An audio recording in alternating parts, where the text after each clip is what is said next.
టీవీ29 news కి స్వాగతం. ముందుగా ముఖ్యాంశాలు. ఘనంగా కార్గే జన్మదిన వేడుకలు శుభాకాంక్షలు తెలిపిన మోదీ, రాహుల్, ప్రియాంక, రేవంత్, బట్టి, షర్మిల. ఘనంగా మహంకాళి బోనాల పండుగ భారీగా తరలి వస్తున్న భక్తులు.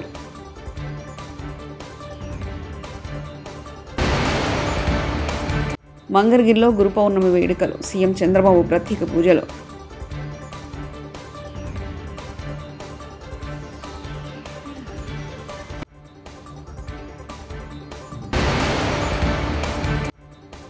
ముప్పై 6 హత్యల వివరాలు జగన్ ఇవ్వగలరా?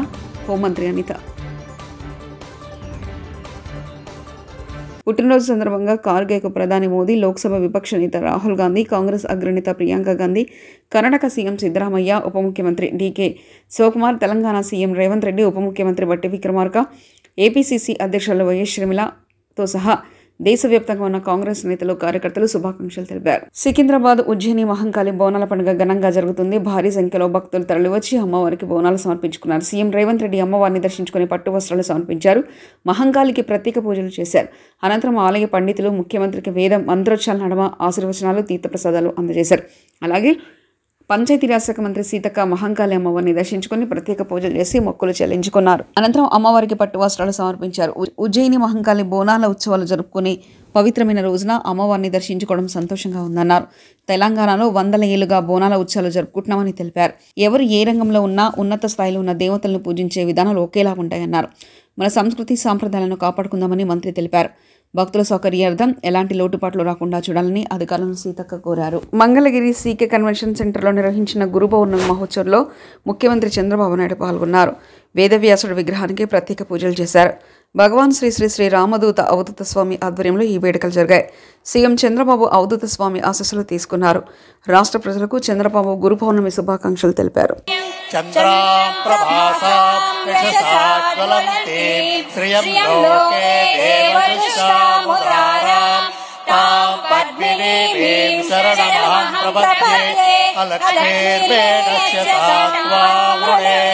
ఆదిత్యవర్ణే తపసోభిజాతో వనస్పతిస్తవ వృక్షోధవిల్వః తస్య ఫలాని తపసానుదంతు మాయాంతరాయాస్య బాహ్య అలక్ష్మీః ఉపైతు మాం దేవసక కీర్తిస్య మణినాసః ప్రాదుర్భూతోऽస్మి రాష్ట్రేऽస్మిన్ కీర్తివృద్ధిం దదాతు మే.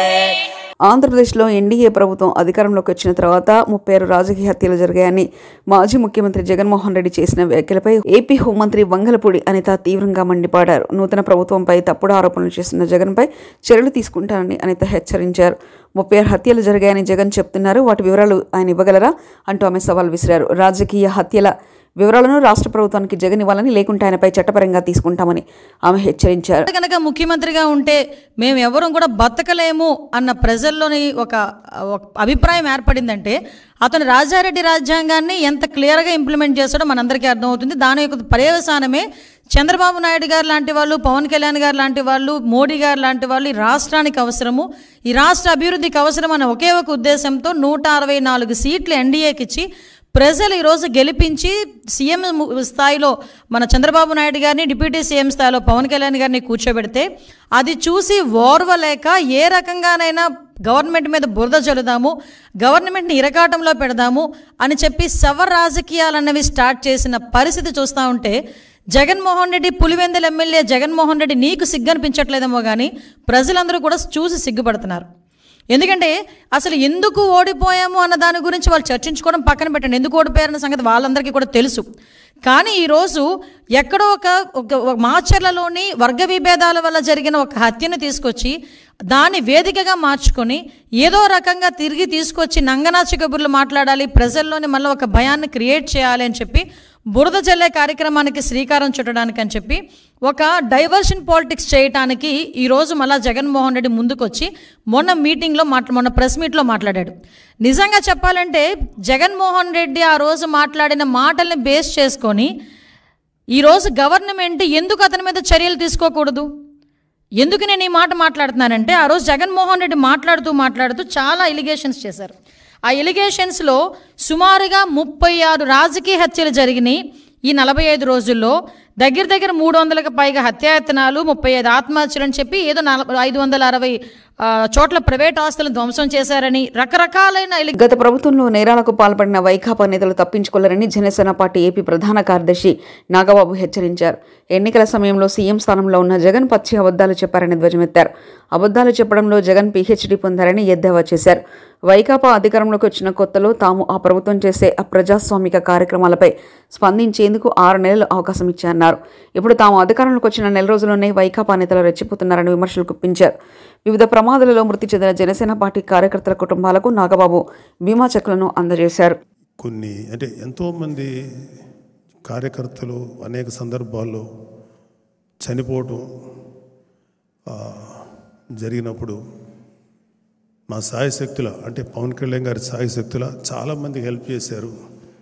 కానీ ఇంకా ఎఫెక్టివ్గా కన్స్ట్రక్టివ్గా ఎలా చేయాలి, వాళ్ళకి ఏ విధంగా మనం సపోర్ట్ ఇవ్వాలి అన్నప్పుడు ఆయన కార్యకర్తలకి బీమా సౌకర్యం చేయిస్తే అది క్రియాశీలక మెంబర్స్ అంటే జనసేన మెంబర్స్గా కానీ ప్లస్ వాళ్ళ జీవితానికి ఒక సేఫ్టీ కానీ ఉంటుందని ఆలోచించి ఆయన చేసినటువంటి ఒక గొప్ప ఆలోచన. చాలా పార్టీల్లో చనిపోయిన కార్యకర్తలకి ఆయా సందర్భాల్లో వాళ్ళకు ఉన్నటువంటి రిసోర్సెస్ని బట్టి ఇచ్చిన సందర్భాలు ఉన్నాయి. కానీ ఒక కన్స్ట్రక్టివ్ వేలో ఎలా చేయాలన్నప్పుడు ఆయన మనకిచ్చిన అద్భుతమైన ఐడియా ఈ క్రియాశీలక మెంబర్స్, ఈ మెంబర్షిప్ 2021లో 1,00,000 మంది, 2022లో 3,50,000, 2023లో 6,47,000 మంది క్రియాశీలక సభ్యులుగా నమోదు చేసుకున్నారు. దీంట్లో రెన్యూవల్స్ కూడా ఉన్నాయి. ఇప్పుడు మళ్ళీ మన 18వ తారీఖున క్రియాశీలక మెంబర్షిప్ స్టార్ట్ చేశారు. 28 వరకు ఉంటుంది. కొంచెం వర్షాలు ఇబ్బంది వల్ల ఇంకొక 1 or 2 days ఎక్స్టెన్షన్ చేయమని చెప్పి నేను అడుగుతున్నాను వీళ్ళని, మన ఈ నిర్వహించే వాళ్ళని. సో చనిపోయిన కార్యకర్తల కుటుంబాలకి ఆ వ్యక్తిని మేము తీసుకురాలేకపోవచ్చు, కానీ ఆ కుటుంబానికి ఎంతో కొంత ఆర్థికపరమైనటువంటి సపోర్టు ఇవ్వగలిగేటువంటి అవకాశం మాకు ఈ యొక్క క్రియాశీలక మెంబర్షిప్స్ ద్వారా లభించింది. చల్లపల్లిలో ఒక మేస్త్రి గారు ఒక ఆయన ఉండేవారు, తాపీ మేస్త్రి గారు. ఆయన 2022లో క్రియాశీలక, దానికి ముందు ఎప్పుడు 21లో ఇప్పుడు చేయించుకున్నారు. ఆ ఇంట్లో కూడా తెలియదు అతను క్రియాశీల మెంబర్ అనేది, జనసేన సింపథైజర్గానే అతను తెలుసు. ఇంట్లో వాళ్ళకి కూడా తెలియదు ఇతను క్రియాశీలక మెంబర్షిప్ తీసుకున్నారని. చాలా చాలా చాలా పేద కుటుంబం. సరే, దురదృష్టం కొద్దీ ఆయన చనిపోయారు. చనిపోయిన తర్వాత వాళ్ళ కుటుంబ సభ్యులు ఎవరికి కూడా తెలియదు ఆయన ఈ క్రియాశీలక మెంబర్షిప్ చేశాడని. సో ఆ రోజు ఆ కుటుంబాన్ని, ఆ చనిపోయిన వ్యక్తిత్వాల కుటుంబం గురించి ఎంక్వైరీ చేసి వాళ్ళ కుటుంబ సభ్యులకి ఆ రోజు జనసేన తరఫున 5 లక్షల రూపాయలు ఇస్తే వాళ్ళు చాలా ఆశ్చర్యపోయారు. మాకు తెలియదండి, మా వ్యక్తి ఇలా చేశారు ఇట్లాగానే అని. వాళ్ళు ఆ 5 లక్షలు అంటే అత్యంత పేద కుటుంబం, 2 ఆడపిల్లలు, ఎలాగా లైఫ్ ఉంటుంది, ఇంటికి పెద్ద ఆయన చనిపోయాడు, బ్రెడ్ వెర్నరు. ఎగువ కురుస్తున్న వర్షాలతో గోదావరి పరవళ్లు తొక్కింది. భద్రాచలం వద్ద క్రమంగా నీటి మట్టం అంతకంతకు పెరుగుతుంది. ప్రస్తుతం భద్రాద్రి వద్ద 37 అడుగుల నీటి మట్టం పెరిగింది. ఛత్తీస్గఢ్లో కురుస్తున్న భారీ వర్షాలకు తాళీపేరు జలాశయానికి వరద పోటెత్తుతుంది. ప్రాజెక్టు 25 గేట్లు ఎత్తి 50,000 క్యూసెక్ల నీటిని విడుదల చేస్తున్నారు. శ్రీరామ్ సాగర్ ప్రాజెక్టుకు వరద కొనసాగుతుంది. ప్రస్తుతం 14,000 క్యూసెక్ల ప్రవాహం వచ్చి చేరుతుంది. శ్రీరామ్ సాగర్ పూర్తిస్థాయి నీటి నిల్వ సామర్థ్యం 80 టీఎంసీలు ఉండగా ప్రస్తుతం 18 టీఎంసీల నీటి నిల్వ ఉంది.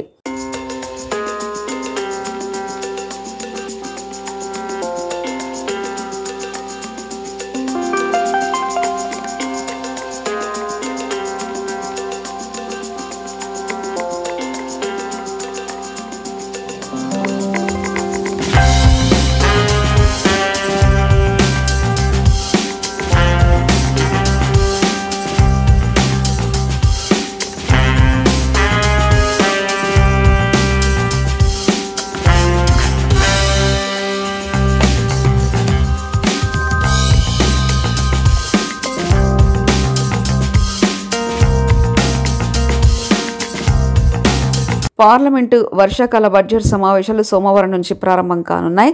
ఈ నేపథ్యంలో జరిగిన అఖిలపక్ష సమావేశాల్లో వైఎస్ఆర్సీపీ తరఫున ఎంపీ విజయసాయిరెడ్డి, మిథున్ రెడ్డి హాజరయ్యారు. ఏపీలో క్షీణించిన శాంతి భద్రతల పరిస్థితులను వైఎస్ఆర్సీపీ వివరించారు. ఏపీలో రాష్ట్రపతి పాలన విధించాలని కోరింది. ఏపీకి ప్రత్యేక హోదా ఇవ్వాలని అఖిలపక్ష సమావేశంలో వైఎస్ఆర్సీపీ డిమాండ్ చేయగా టీడీపీ మాత్రం మౌనంగా ఉంది. బీహార్కు ప్రత్యేక హోదా ఇవ్వాలని జేడీయూ డిమాండ్ చేసింది. Marginalized communities are going to those who are producing the fake certificates, and appropriate sanctions and verifications that are required to be made at the time of accepting the application should be implemented in its letter and spirits. And then the rising inflation is another issue which we have addressed. And the very important issue, I request all the media friends to take cognizance of this. The lawlessness in the state of Andhra Pradesh and the breakdown of the law and order in the Andhra Pradesh when TDP is ruling the state has been brought to the notice of the all party meeting. There are 490 government properties, 560 private properties have been attacked, and 1050 assaults, 31 murders in 45 days of rule. 31 murders in 45 days of rule. And 300 attempt murders, including the brutal murder which you all have seen, and then it has maximum number of views in the recent past. And in fact, we have appealed to the government to impose the precedent rule in the state of Andhra Pradesh to prevent the breakdown of law and order. In fact, I will give one practical example. My own colleague, who is floor leader of YSR Congress Party in Lok Sabha, has been attacked in 3 days back. About 3 days back, when he went there to meet our ex-MP. 3 రోజులుగా కురుస్తున్న భారీ వర్షాలకు అల్లూరు జిల్లాలోని పలు మండలాల్లో వాగులు వంకలు పొంగిపొర్లుతున్నాయి. దీంతో ప్రజల రాకపోకలకు తీవ్ర ఇబ్బందులు ఎదురవుతున్నాయి. అనంతగిరి మండలంలోని కాశీపట్నంలోని గోస్తని నది ఉగ్రరూపం దాల్చింది. దీంతో పలు గ్రామాల మధ్య రాకపోకలు నిలిచిపోయాయి.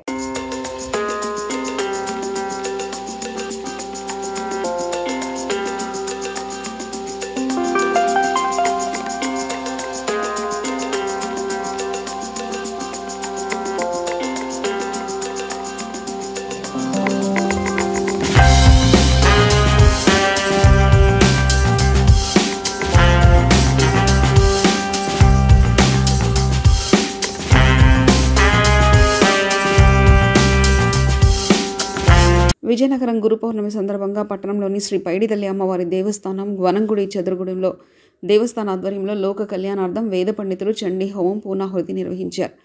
ఈవో టీవీ ప్రసాదరావు పర్యవేక్షణలో జరిగిన కార్యక్రమంలో వేద పండితులు తాత రమేష్ శర్మ, దూసి శిరోన్ శర్మ, వివి నరసింహమూర్తి శర్మలు పాల్గొన్నారు.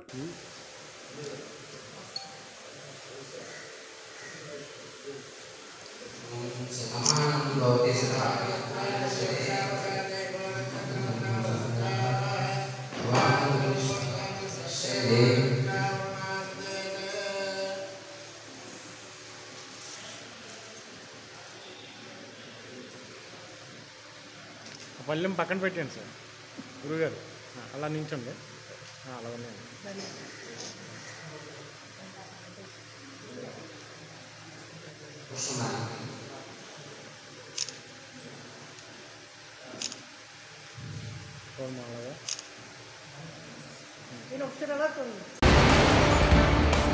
ఘనంగా కార్గే జన్మదిన వేడుకలు శుభాకాంక్షలు తెలిపిన మోదీ, రాహుల్, ప్రియాంక, రేవంత్, బట్టి, షర్మిల.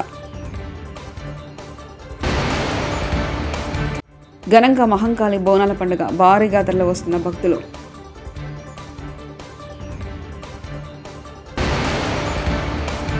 మంగళగిరిలో గురు పౌర్ణమి వేడుకలు, సీఎం చంద్రబాబు ప్రత్యేక పూజలు.